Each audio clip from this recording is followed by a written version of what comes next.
duce bugufi dusenge Imana. Witeka Imana yacu, tuje imbere yawe, tuje tugushimira amahirwe yo guterana, tuje tugushimira ko waturinze, tugushimiye ko wadutunze, tugushimiye ibyo wadukoreye byinshi tutarondora. Akira amashimwe yacu ari ku mitima yacu muri uyu munsi. Kandi Imana ndakwinginze ngo amagambo unyuza mu kanwa kanje n'ibitekerezo byo mu mitima yacu bikubera igitambo gishimwa nawe, ubwa Yesu Kristo umwami wacu. Amen.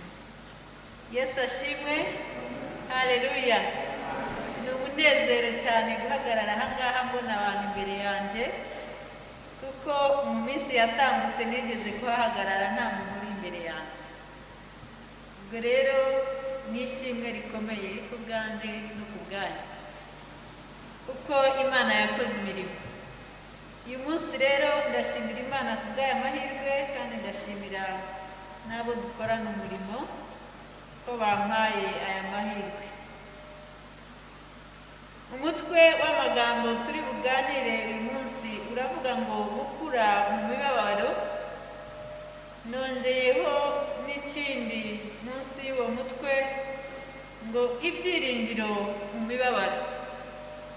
Imibabaro muri Bibiliya ni umutwe uvugwaho mu nkuru ya Bibiliya yose, yaba ari mu isezerano rya kera cyangwa iry'ubu. Tubonamo abantu b'Imana bagiye bababazwa cyangwa bababara, tukabonamo ishyanga, ibihugu byagiye bibabara bikanyura mu mibabaro. Impamvu rero bashyizeho uyu mutwe gukura mu mibabaro ni uko imibabaro idutera gukura, iduteza intambwe. Ku bantu bazi Imana, ku bantu bizera, imibabaro ntabwo ari mibi gusa, hari n'ibyiza izana. Ituma umuntu, abandi bajya bavuga ngo imibabaro ituma umuntu ashira umuteto, nka za modoka zacu twise shira umuteto. Uretse ko mu minsi yashize covid yazihinduriye izina zikitwa Murekatete, ariko imibabaro ntabwo ari mibi gusa, kandi imibabaro iterwa n'ibintu byinshi. Ishobora kuba inzara, ishobora kuba ubukene, ushobora kubabazwa n'abantu bagenzi bawe. Abantu tujya tubabazanya muri uru rugendo, ariko imibabaro iyo ari yo yose muri Bibiliya umuntu w'umukristo ntabwo ari mibi gusa, hari n'ibyiza ituzanira. Mu gice cya kabiri twasomewe, ibice babidusomeye babidusomeye neza cyane, ntabwo ndi bubisubiremo, ndagenda nkuramo imirongo imwe gusa. Ariko igice cya kabiri twasomewe twabonye umwami wacu Yesu Kristo dukurikira, ariyo mpamvu twitwa abakristo, ababara. Abwira abigishwa be ukuntu agiye kugenda i Yerusalemu akajya kubabazwa n'abakuru b'abatambyi n'abanditsi. Atanga urutonde rw'abantu bazamubabariza i Yerusalemu. Hanyuma Petero, kuko yamukundaga cyane, Petero ni umuntu mwiza. Petero yumva yamukosora, aravuga ati uyu muntu nakurikiye, nubwo ari bosi wanjye, nubwo ari patro, nubwo ari umuyobozi, ariko numva namushyira mu mutwe. Amushyira iruhande, ambwira ati ibi ngibi ntibikabe. Kubera icyo ujya kubabazwa ukanabivuga ukabyemera, kuki ujyayo? Ariko Yesu aramubwira ati ndi inyuma Satani. Ntabwo mvuze ngo tugende dushakisha imibabaro, ariko nibiba ngombwa ko tubabara, reka twe kubirunga, kuko hari icyo bitwiriye. Ndagira ngo turebere hamwe Yakobo igice cya mbere,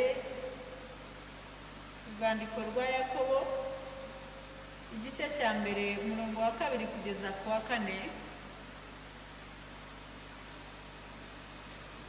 Aravuga ngo bene data, mwemere ko ari iby'ibyishimo rwose nimugubwa gitumo n'ibibagerageza bitari bimwe. Mumenye yuko kugeragezwa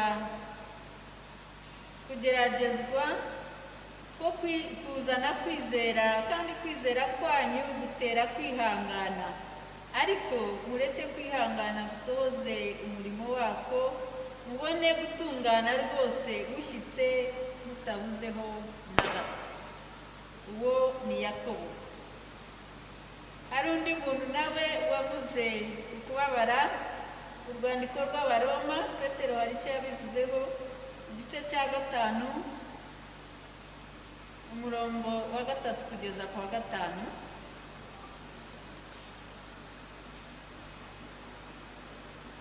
Aravuga ngo ariko si ibyo byonyine, ahubwo twishimira no mu makuba yacu, kuko tuzi yuko amakuba atera kwihangana, kwihangana kugatera kunesha, kunesha kugatera ibyiringiro, ngo bene ibyo byiringiro ntibikoze isoni.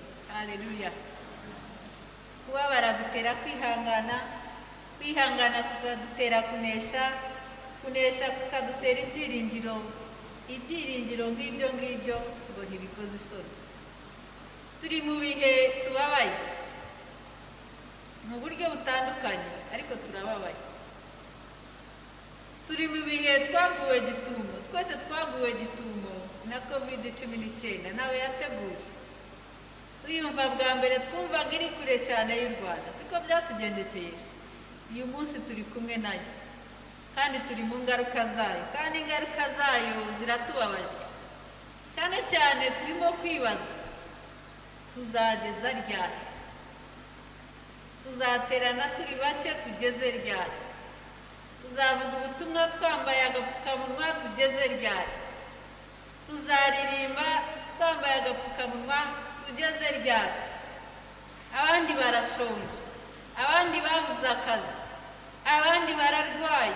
Impamvu ni nyinshi, imibabaro ni nyinshi, ariko ngo ibyo byose iyo tubyihanganiyemo bidutera kunesha, kandi kunesha kukadutera ibyiringiro, ngo bene ibyo byiringiro ntibikoze isoni. Uyu munsi ndaza kuvuga cyane ku nkuru twasomye mu Kuva, umukozi w'Imana Mose. Mose ni umwe mu bagabo bagendanye n'Imana rwose, ni umuyobozi numva nifuza kuzahobera ningerayo, kuko Imana yagendanye n'Imana. Iki gihe nawe yari mu mibabaro, yari yarahunze muri Misiri aho yakoreye, aho yakuriye, ahunga Farawo kuko yari yishe Umunyamisiri. Yumva abantu barabivuga, agira ubwoba ati ejo bazandika. Ahungira kwa sebukwe wari umutambyi w'i Mediyani, hanyuma ajya kumuradirira umukumbi. Ntabwo bisanzwe ko abakwe bajya kuradira umukumbi ya ba sebukwe. Bafite amafaranga wenda bakwishyura umushumba, bakabashakira umushumba bakaragira, ariko kujya kuziragira uri umukwe ntabwo bisanzwe. Ariko Abagande bagira umugani ngo umukwe w'umukene niwe wicwa n'imirimo yo kwa sebukwe. Ntabwo nzi niba ari ukuri, ariko turabona Mose arimo gukorera kwa sebukwe. Hanyuma rero abashumba, Mose yari umushumba, ahangaha aragiye. Abashumba barangwa no kugira amatsiko. Niyo mpamvu tunabona abashumba bari baragiye bumvise indirimbo ko havutse umwami w'Ubuyuda, barayikurikiye. Abari bo ba mbere baramya umwami Yesu yavutse kubera amatsiko y'abashumba, kuko bahura na byinshi. Ubundi mu mategeko yo kuragira, iyi inka cyangwa intama cyangwa ihene zigeze ahantu zigahagarara, umushumba agomba kujya kureba icyo zikanze, icyo zabonye. Noneho Mose ahangaha arabona igihuru. Ibihuru ku bantu baragiye ni ibintu bisanzwe, uhura n'ibihuru bitoya n'ibihuru binini. Kandi batubwiye ngo yari yajyanye umukumbi kureho, ngo yegera umusozi witwa Horebu. Hanyuma ngabona igihuru cy'amahwa cyaka umuriro, ariko yakwitegereza ya matsiko y'abashumba akabona ntigikongoka, kandi umuriro yawubonye, arawubona. Hanyuma yigira inama yo kwegera ngo amenye ibyo ari byo. Yegereye hafi yumva ijwi rimuhamagara ngo Mose, Mose. Umurongo wa 4, ndagira ngo mbabwire ngo Imana ituzi mu mazina yacu. Haleluya. Imana iratuzi mu mazina yacu, ntabwo ikwitiranye. Nubwo waba usa n'umuntu, nubwo mwaba muri impanga, nubwo byaba bimeze gute, Imana ikuzi mu izina ryawe bwite. Hanyuma Imana imuha ubutumwa ngira ngo mbahe uyu munsi. Iramubwira ngo ku murongo wa 7 iramubwira ngo Uwiteka aramubwira ngo nukuri mbonye kubabara k'ubwoko bwanjye. Haleluya. Imana irareba kubabara tunyuramo. Muri iyi minsi y'iki cyorezo cyayogoje isi, Imana irabireba. Ntabwo ibiyobewe. Ntabwo dufite Imana itazi ibyo turimo. Ntabwo dufite Imana irebera, irabireba. Kandi mwibuke ko ntahihishwa. Hari n'igihe twaba tuvuga COVID-19 ariko wowe ufite ikibazo cyawe cy'umwihariko udatinyuka no kuvuga, ndagira ngo mubwire ngo Imana nacyo irakireba. Yamara kubireba irongera iramubwira ngo numvise gutaka batakishwa n'ababakoresha uburetwa. Imana irumva. Niba waratatse ndagira ngo mubwire ngo Imana yarumvise. Niba urimo gutaka ndagira ngo mubwire ngo Imana yarumvise. Wiruha. Niba utarataka ndagira ngo muhamagarire ngo utake, utabaze, Imana irumva. Hanyuma irakomeza, ntiyarekeye aho ngaho, iramubwira ngo kandi manuwe no kubakiza mbakure mu maboko y'Abanyegiputa. Haleluya. Imana imanuwe no kudukiza, idukure mu bitubabaza byose. Imana irareba, Imana irumva, Imana imanutse kudutabara. Imana ishimwe cyane. Hari igihe uhura n'ibintu bikubabaje maze ukirebaho wenyine, maze ugatekereza ko Imana itabizi. Abenshi bajya babaza ngo ariko ubu ibi nabyo Imana yabyemeye. Ubu se kuki Imana, kubera iki Imana ibireka? Kuki dusenga, kubera iki insengero zifunze? Imana irabizi. Kandi wowe nanjye turi insengero z'Imana. Icyo Imana idushakaho nuko tuyitakira. Icyo Imana idushakaho nuko twihangana. Icyo Imana idushakaho nuko tuyihanga amaso. Haleluya. Irakomeza ntiyarekeye aho, ntabwo ndi bugisome cyose, ndagenda nkuramo imirongo imwe idufasha. Umurongo wa 12 kamere ku wa 11 kugira ngo tubyumve neza. Mose abwira Imana ati, Mose arashubije, ndi muntu ki wahangara kwegera Farawo ngo nkure Abisirayeli muri Egiputa? Ni nkaho yamubwiye ati njyewe ndi umushumba w'umukumbi utari n'uwanjye, ndagiriye abandi, kandi ndi no mu buhungiro narahunze kwa Farawo ndahatinya, none ni njyewe utumyeyo? Njyewe ndi muntu ki? Hanyuma Imana iramusubiza iti ni ukuri nzabana nawe. Haleluya. Mu masezerano dukunda kuririmba amasezerano y'Imana, dukunda kubwirana ko hari icyo Imana yatuvuzeho. Ndagira ngo mbabwire ko nta sezerano riruta Imana kubana natwe. Nzabana nawe. Kandi kubana nawe, kubana nanjye ntibikuraho ko tubabara. Ariko kubana n'Imana tubabara dufite ibyiringiro. Haleluya. Tubabara nk'abafite ibyiringiro ko iyo mibabaro tuzayivamo, kandi ikaduteza intambwe mu kwizera kwacu, ikadusiga hari ikidusigiye. Kubw'ibyo rero ntitukaganye, twe kwiganyira, kubera ko Imana iri kumwe natwe. Imanukiye kudutabara. Hari igihe tutamenya ubutabazi bw'Imana uko bukora. Imana ifite inzira igihumbi itabariramo abantu bayo, ariko icyo tuzi ni uko yumva gusenga kwacu kandi imanukiye kudutabara. Mu by'ukuri muri iyi minsi iyo wicaye ureba amakuru wumva ugiye kwiganira, ubona ibibazo biri hose. Hari iki kibazo duhuriyeho nk'isi yose, ariko hari n'ibibazo by'umwihariko, hari impuha, hari intambara, hari ibihugu biterana amagambo, hari ibyiteguye guterana hejuru y'ikibazo cya covid tutarakemura. Iyo ubona abayobozi bacu baduhamagarira kwirinda, bamwe urabibona no kuri televiziyo ukabona barananiwe, nta wundi wabaruhura atari Imana iruhura. Urabibona ukabona umuntu yashaje kuko turarwana n'ikintu gikomeye, ariko muhumure, dufite Imana. Haleluya!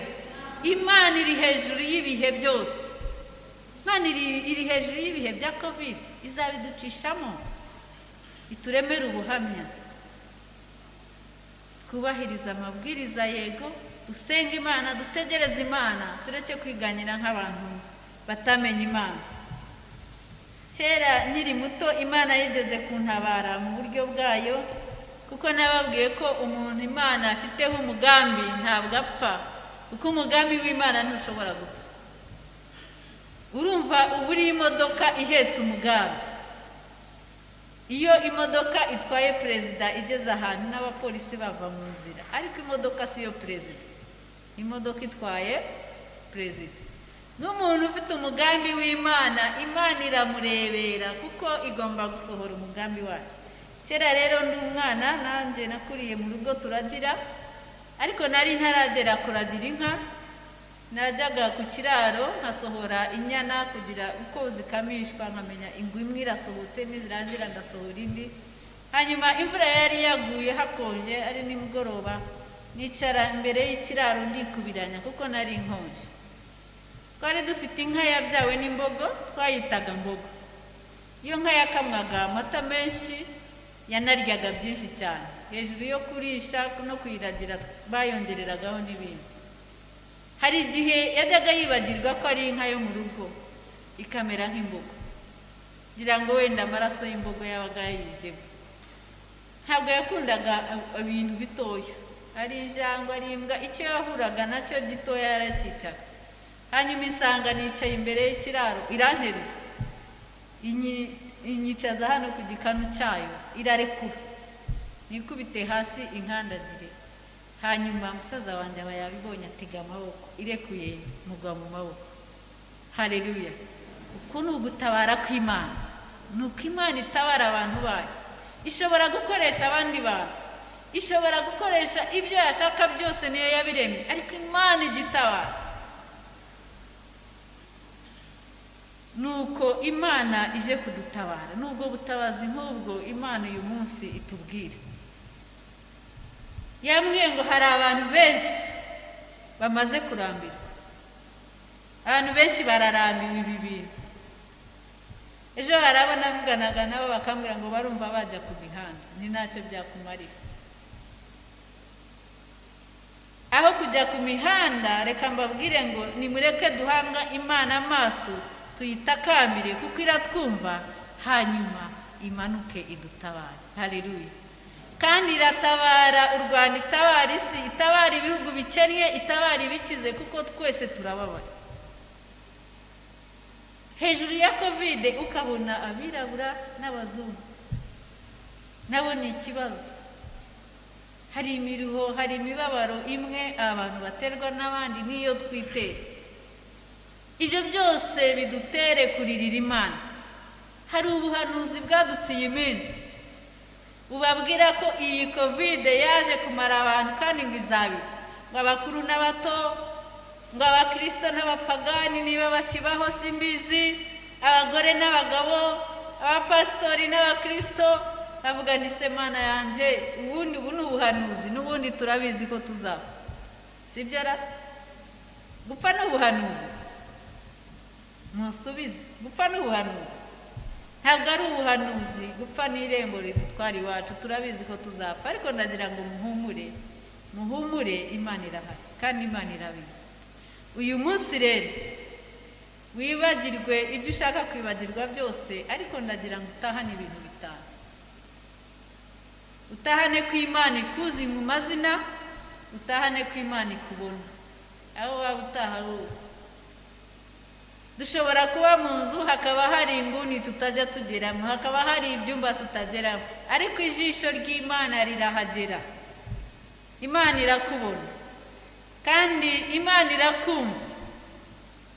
Hageze igihe cyo kuririra Imana no gusenga, atari amasengesho twabanje gutekereza, ahubwo dusenga ibije mu mutima wacu tukabibwira Imana, kuko Imana idutegeye ugutwi. Hanyuma wibuke ko Imana imanutse, imanuwe no kudutabara. Haleluya. Nta yindi misiyo ifite, nta kindi kiyizanye. Imana ije kudutabara ibyo byadukandamije, ibyo biduteye ubwoba, ibyo bidutera guhangayika. Ndagira ngo nsenge, ariko ndashaka gusengana n'abantu bumva baremerewe ku mutima, bumva bafite ibibagora, mbabwira ngo Imana iratabara. Reka mbasabe muhaguruke. Abantu mushaka ko Imana ibatura imitwaro yanyu, irahari ngo iyibature. Murakoze cyane. Abaremerewe n'ibiruhanya, babwire ko Imana yabaruhura. Ubahumurize, utumukiza amaragahinda, none mwirira. Mana yacu, tumenye neza kutwitaho. Tugushimiye abaje n'abagaragu bawe bahagaze imbere yawe ngo baruhure imitwaro ibaremereye. Dusobanukiwe kutari Imana irebera, ahubwo uri Imana ibabarana natwe mu mibabaro yacu. Dusengeye aba bantu bahagaze imbere yawe, ibibabaje simbizi ariko wowe urabizi. Reka Mwami ubature imitwaro yabo, ubahe kwisegura amaboko yawe, ubahe kuguhanga amaso, kandi umanukire kubatabara. Mana, twibutse abayobozi b'igihugu cyacu, twibutse abayobozi b'ibihugu by'isi, twibutse abayobozi b'itorero, twibutse Mana bafite inshingano zo kudufasha ngo twirinde iki cyorezo. Twibutse n'aba bandi bamaze gusanga bagifite Mana, abo bose tubazanye mu bubasha n'ubushobozi bwawe, ubatabare Mana. Icyubahiro kibi cyawe, umugisha wawe ube ku bantu bawe, kubwa Yesu Kristo umwami wacu.